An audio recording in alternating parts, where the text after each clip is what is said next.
This is Dolores, Dr. Barbeau from Neighborhood Connections. We're here with another program. The doc is in. This time we were getting some questions. You know how we keep asking you to send in your questions, to email them to Neighborhood Connections, to drop by the office and leave them with our name on them, either Mary Claire or my name's on. You all remember Mary Claire. Hi. And there were a number of questions that were coming up about eye problems. So we thought maybe we would do a whole program on eyes, but there weren't that many questions. So unhappily, I did a really stupid thing and sent Mary Claire out to the IGA. And she came back an hour later with papers and papers of questions about eyes. So we're going to do this. We thought we were going to do this in one segment, but it looks like we may have to take two different programs to answer the questions that arose in the IGA about eyes. We're going to try to do it in some kind of organized fashion. We'll try. But who knows what's going to happen. So this is the first of two-part program on eye problems. Okay, Mary Claire, what do you got? I was surprised by the number of people who wanted to know about eyes and eyesight. And I know, I would have thought like you go to the doctors and you get your eyes tested, but evidently from the questions that you gave me. Yeah, there a lot of people have questions like one of them was, what is nearsightedness? What do you think it is? That means that I can read billboards and street signs well. Oh, and that nearsighted you really can't. There's a problem with nearsighted. Yes, no, it's the other way around. Oh. Nearsighted means you have sight near.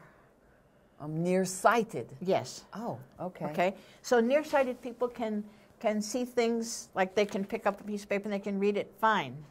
But when they're driving, you don't want to be in front of them, back of them, or whatever, because it gets really blurry out here. It's called myopia. You may have seen in some novels or stuff that people say, oh, your vision is very myopic. Yeah, I don't know what that means. That means you can only see what's right in front of you, but you can't get a whole sense of the whole picture. Oh, okay. It means you think little. Oh, I see. It's not a nice thing. It's not a nice thing. Oh, all right. Okay, so that's what nearsighted is. Okay. Whereas the other part, what you were just telling me, what would you think it would be called? Well, I guess that's foresighted. That's foresighted. Yeah. It's people who can see really good out there. What happens is this. Your eye is a ball. I actually tried to get a plastic model of this so that, we don't have our board. I need the board. Okay. I'm going to cut this program for 1 minute, or can our wonderful person bring a board over here?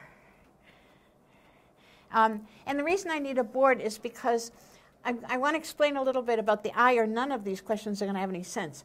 Your eye is a ball, and it's literally a ball. I can remember, do you remember in biology class, did you guys in high school ever dissect an eye? No. We dissected Where would you like it? We would like it right here, sir.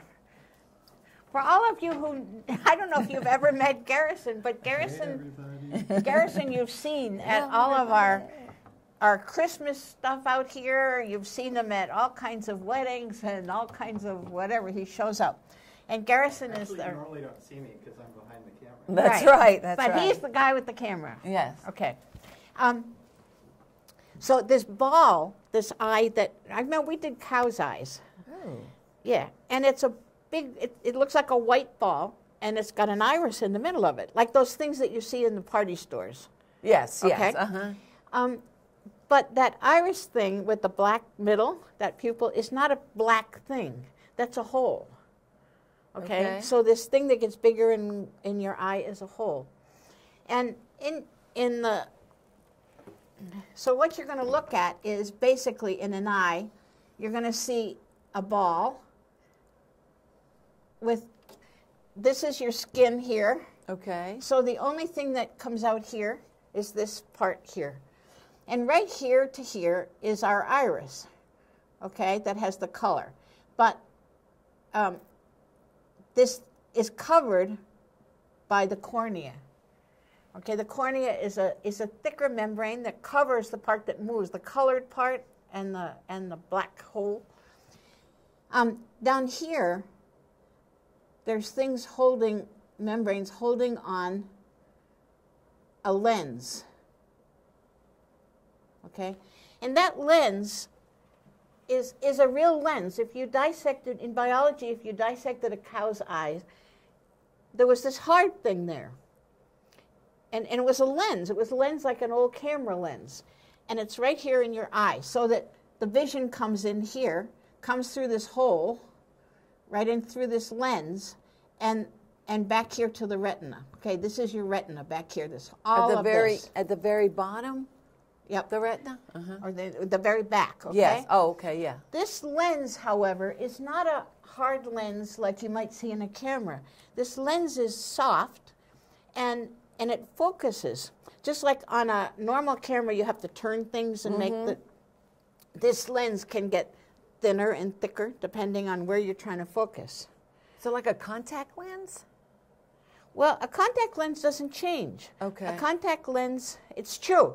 Yeah. That kind of lens also filters what's going through and changes it. But this one changes. This one gets flatter or physically thicker. changes. Physically changes. It's softer, okay? So that lens is real important. But some people, it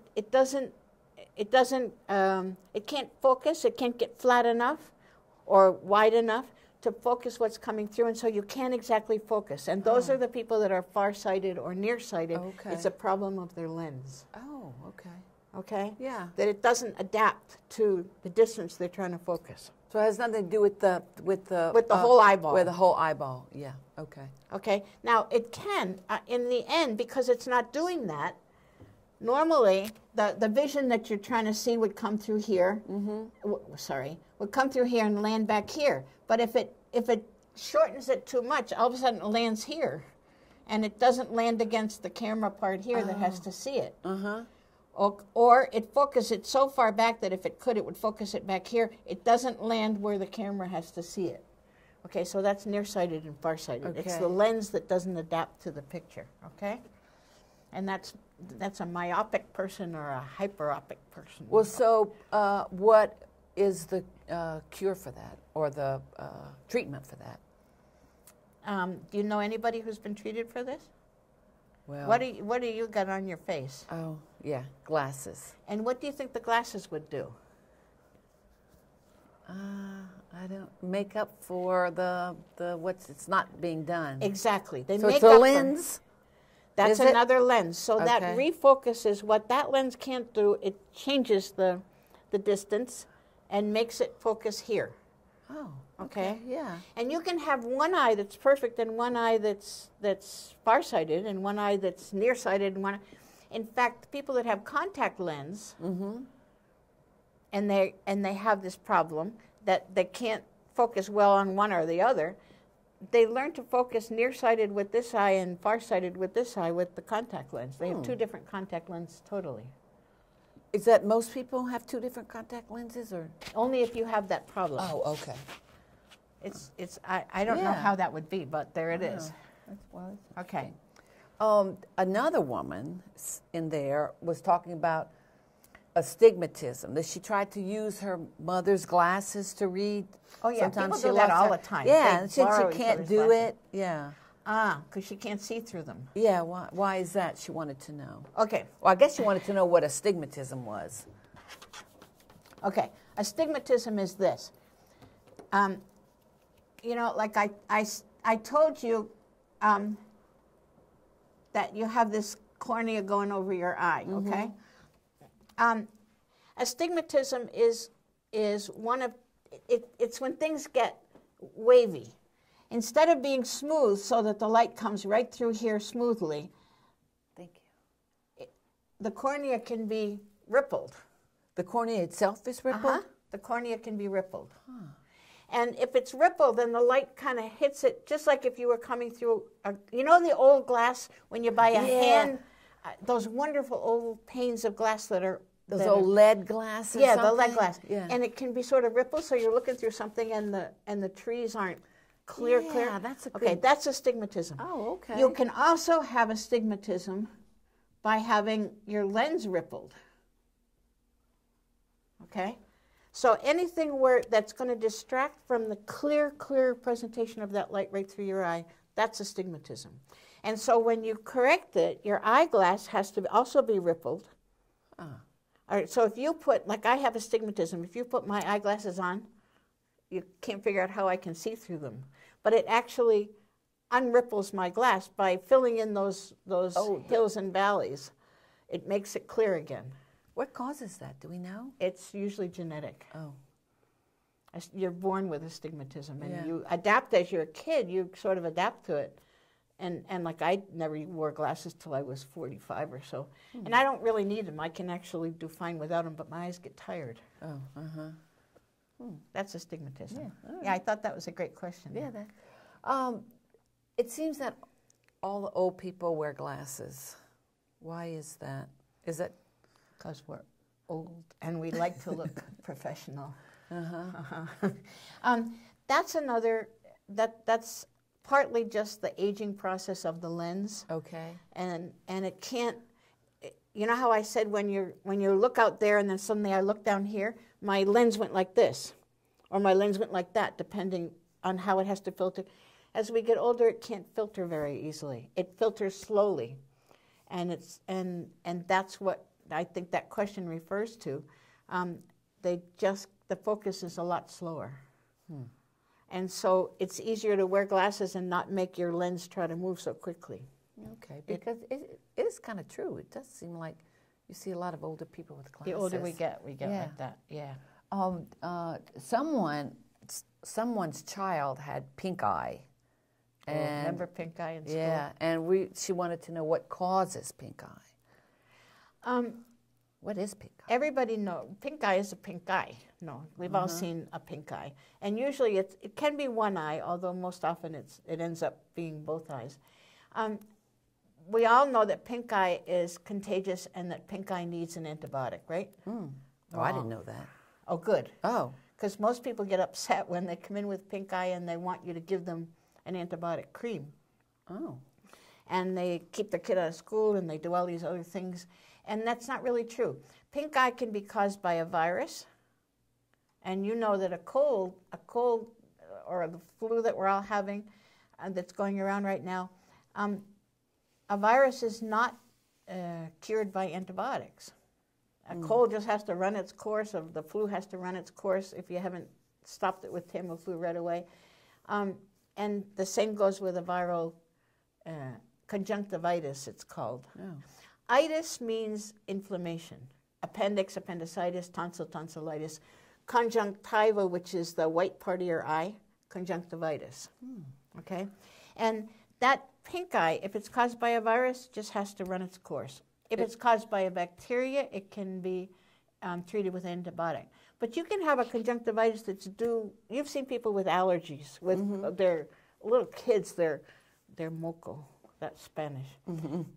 It sounds better than mucus. Snot. Yes. Is From a previous show. okay. That's right. Somebody was asking about snot before. It's just clear when it's an allergy, and a lot of times, as you all know, because we've talked about this, when you have an allergy, your sinuses can't drain into your nose because your nose is inflamed, but your tear ducts that end up down here can't drain. Everything backs up, and the whatever's causing the allergy, the hay fever, the whatever, can also cause an irritation on the conjunctiva, and it can get all red. But it's not infectious. It's just because you're dealing with a lot of allergies. The school gets really upset, though, if don't they? If a They child do. shows up with pink eye. They do, and that's the difference. If what's coming out of the eye is pussy, you know, like when you wake up in the morning when you have conjunctivitis, and it can be allergic, it can be caused by chemicals. If you go swimming, do you ever swim in a pool, you know, for hours on end when you're a kid especially, and it's full of chlorine, and you get out and your eyes are all red? Okay. It can be for any of those reasons, and people get upset thinking it's allergic. Okay, so they want you to make sure that you're not having pus come out of it. In the morning when you wake up and you've had a reaction like that, your eyes can be glued together. And you're glued together not because of the pus, but because that salt solution that's in your tears that is collecting there, and that's reacting with more tears because of the irritation, that when it dries, it becomes almost like dried crystal. So it looks like it's infected. But if you pry the eye open and clean it off, if it's got pus in it, then you have to worry about it being infectious.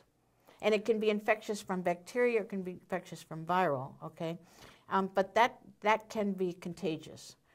Whereas when you clean it off, if it's just clear tear stuff, it is not contagious. All right. I think I missed something. So how can you tell if it's viral or bacterial? Well, that's a different thing. Sometimes you can tell it's viral more the same way that we say if you have a sore throat. Remember we had a class about sore throats, or talk about sore throats. Sorry. Or a question about sore throats. Whatever. And we said that if you have a sore throat, but it's accompanied at the same time by nose running and a cough and sinus headaches and your ear hurts, and then most probable that sore throat is not a strep throat. Oh, okay. Most probably that's just part of the virus that's causing this whole cold. The same way, if you have pink eye and there's no other thing going on, it's rare that that's a virus. That's probably bacterial. Okay. So if there's white pus and nothing else, then you probably need an antibiotic. If it's part of everything else, it's probably a viral. But it is contagious because kids especially, and a virus can live on a doorknob, on a pen, a virus can live for hours and days actually, okay? So it is good to keep that kid home. And what you're going to do with that, besides worry about antibiotic or not antibiotic and all that other stuff, is just plain old get a face cloth and keep that face cloth only for this and only for that person. But just warm water compresses, just rinsing out the face cloth and cleaning out the eye and then rinsing it out again, but putting it there, sometimes just like water, if you had an infected hand, we'd put it in salt water. The same thing goes for your eye. Does it hurt? It does sometimes. A pink eye can hurt. A lot of the times it more burns and is irritating than hurt. Hurt usually comes when there's something going on inside the eye. This is more, it can feel gritty, it can feel ugly outside, but it's not really a pain. What kind of antibiotics? Oral or? No. It has to touch the outside of the eye. Oh, And there's drops. And for those of us who are walking around and trying to drive and do stuff, the drops are good. For kids, it's probably, since they're going to rub it and everything else, even though we tell them not to, it's probably better to put on the ointment. You pull down the bottom of the eye and you put a little bit of the ointment along the bottom, because then they'll go like this and it'll spread the ointment around and it stays on longer. How long does it last, pink eye? Pink eye can last 3 to 4 or 5 days. It can last longer. Yeah, if it's infectious, it can last longer. Okay. If it were infectious and you use something like murine or eye drops or it wouldn't go away. And so that's another way you'd know. Whereas if it's just an allergic reaction you're having, very often 1 or 2 applications of that and your eyes look much better. You don't have to go to an eye doctor for this. You can go to your own doc if you need to. No, you don't have to go to an eye doctor for conjunctivitis. All right. Sounds nasty.